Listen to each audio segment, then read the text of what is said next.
Those of you who are wise with a calendar may have noticed that this video is being uploaded a bit out of season. Those same people may have noticed that it's been a month since I last uploaded and may be wondering what's going on. The TLDR of it is that last month my life was derailed by some circumstances out of my control. Now that my life's back on the tracks, I've realized that the brakes are out, but I'm no quitter. That's right, it's time to speedrun this into something viable or grow up and get a real job with taxes and responsibilities. Now back to your off-scheduled program. Today I'll be covering a game full of spooky, scary zombies, which doesn't quite have the same ring to it, but zombies are much more useful in this game.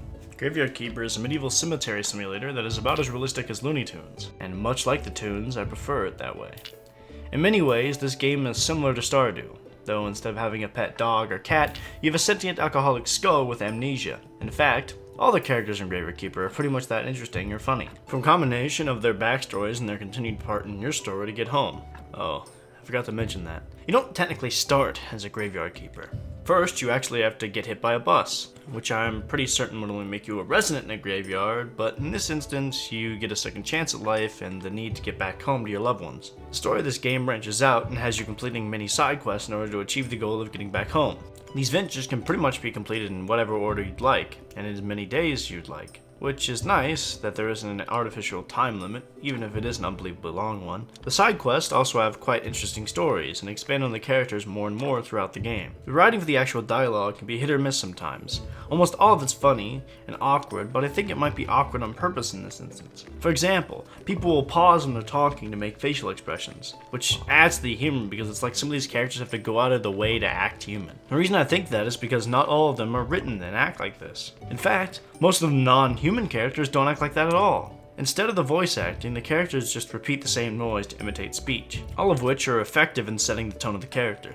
All the sound in the game is quite good. With my overqualified headphones and underqualified ears, I found the sound effects to be quite satisfying and fitting to their subject. The music never had me reaching for the sound menu to replace it with my own, even with the hours and hours of grinding I've spent into this game. I suppose we ought to talk about that. The gameplay of Graveyard Keeper is 100% will make or break it for you. There's a bunch of grinding, which for some means a lot of fun time wasting, and for others will be a bore fest. Of course, a problem for some isn't the amount, but the way it's done. Most of the resource gathering is walking up to a resource and then pressing and holding F until you've gathered it. It's very simple and gets a bit repetitive, but by the time it's a problem, they introduce automation. And while that's a grind in and of itself, it changes things up. The automation is just simple tasks, but you can chain them together to do full crafting and harvesting for you, so you can just reap the rewards. I won't go too far into how the automation is done because I think the events that unfold to reveal it are hilarious, and I don't want to ruin them.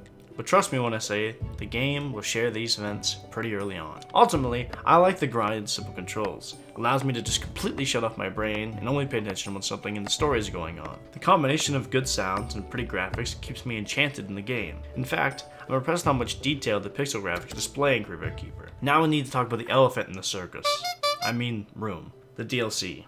Now, I don't own all of it. As of this point, I only own Stranger Sins and Game of Thrones. Stranger Sins is a worthwhile purchase. The addition of the tavern fits right in the original game and it dives deep into the history of the village. Also, the rat races are fun to bet on. However, the Game of Thrones is not as good as Stranger Sins. The refugee camp is an okay addition to the game, though I don't think it fits in quite as well as the tavern. There's also the story for one of the main characters from the base game that is unnecessarily locked behind a paywall of the DLC. He isn't connected to the refugees, and the base game hints at the story being there before the DLC came out, so a combination of lackluster story from the Games of Thrones DLC, my annoyance with the devs locking quality of life improvements, and what I would argue should be base game story elements behind a paywall, leads me to not buying Better Save Souls, which appears to be more of what annoyed me in the second DLC.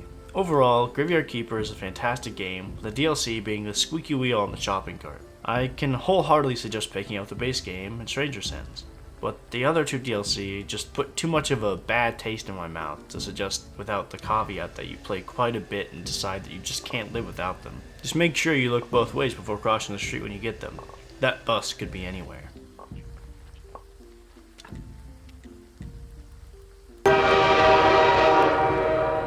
I'm sorry, I don't know why that went